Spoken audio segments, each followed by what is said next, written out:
We're going to see President Obama tonight. He's going to deliver his farewell address following a tradition set by his predecessors. Some goodbyes are more famous than others. President Dwight D. Eisenhower's speech introduced a phrase that still resonates today. In the councils of government, we must guard against the acquisition of unwarranted influence, whether sought or unsought, by the military-industrial complex.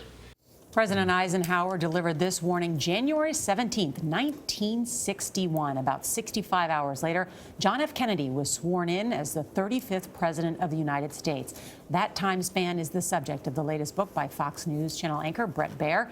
It is called 3 Days in January, Dwight Eisenhower's Final Mission. Bret, good morning. Good morning. Thanks for having me. So much interesting stuff in this book, including your inspiration for this book. I want to get to that in a minute. But first, what do we think Obama's going to say tonight in this final address? You know, I bet that he chose Chicago to focus back on his original message about hope and change and kind of evolve that to look forward to the hope of the future of the country. I bet you'll hear what he sees as his accomplishments in his time in office, and probably also a few warnings for his successor along the way. But if I had to bet, optimism is probably going to lead the day. I think, based on what Bennet McDonald said to me yesterday, I mean, he's going to touch again the narrative that he so well articulated in the 2008 campaign, his personal narrative as part of the American narrative. Right. And, you know, Eisenhower did a lot of that, of forecasting a blueprint for the country going forward. But his main point was really a warning about certain things, a warning not to let go of bipartisanship, really try to work across the aisle. The warning, of course, the famous line about the military-industrial complex, he wanted to call it the military-industrial congressional complex because of the tentacles that business would have into American politics and that cycle of people working in government and then going to lead a corporation or a board. You know, what struck me about your book, Bret, is that there are so many similarities that I see happening today. When you look at between Eisenhower and Kennedy, and you look at Barack Obama and Donald Trump, the message that they want to send, that they both believe in a peaceful handoff of power, and that they both revered the office.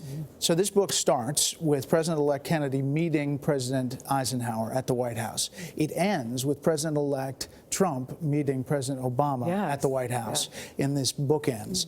And Eisenhower was really concerned about the smooth transition. He wanted to make sure Kennedy understood that when you hit the Oval Office, something different happens. It is a different feeling, a different onus that is on your shoulders. And Kennedy didn't take his advice always. He didn't. Yeah. He believed that a few advisors here or there could do it.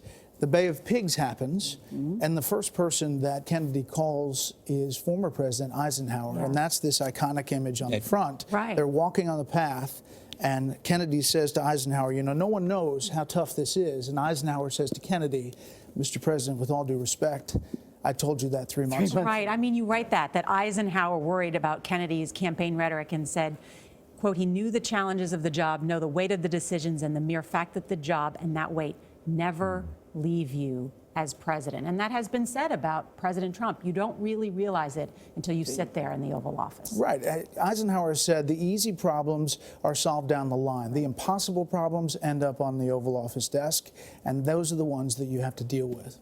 I think that President Obama has some concerns in terms of democracy having to do with both hacking and also having to do with fake news and things like that. He's some concerned about how an informed citizenry is important, that they understand what the country does, and they understand policies that are in place. I agree with you. And I think that there are a lot of elements that obviously didn't factor in back then. I think somebody the other day asked me, what would Eisenhower say about Twitter? And I said, first he'd say, what's Twitter? And then he'd say, don't do it, because he believed less is more. And obviously, President-elect Trump has a different communication strategy than did. And you say Donald Trump is the 5th president to hold this office without having prior political experience, just like Eisenhower. What do you think he could learn from that? Well, I think there is, he's a president-elect who's obviously doing things that are getting a lot of attention. As president-elect, then Eisenhower went to South Korea. Yeah. And that really upset then President Truman during those times. he has a lot of power, because he's known around the world, Donald Trump. Eisenhower would urge caution and balance and measure and having dissenting voices, and also that bipartisan push. Eisenhower worked with Sam Rayburn and Lyndon Baines Johnson to get a big highway project through, the interstate highway system.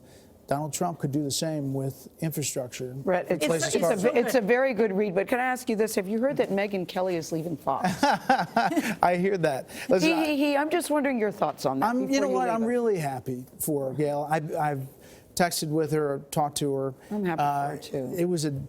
I know it was a tough decision for her, and she did it primarily for her family, I think, and I'm really happy for So her. you're wishing her well. Definitely, Yeah. of course. And to all the golfers out there, Yes. you have to read this book because there's a lot about Augusta National Golf Club, of course, here. And Ike's Cabin is the That was the inspiration. The inspiration for this book, which was a lot of fun to read. So Yes. congratulations. And Bobby on it. Jones were great friends. They were. Yeah. Thanks for having me. Congrats Yeah. to you, Mr. Barrett. Thank you for And coming to happy the table. 5th anniversary. Thank you so much. Yeah, we look good for 5, right? Thanks a Real lot. good. 3 Days in January is on sale right now, wherever you like to buy your books.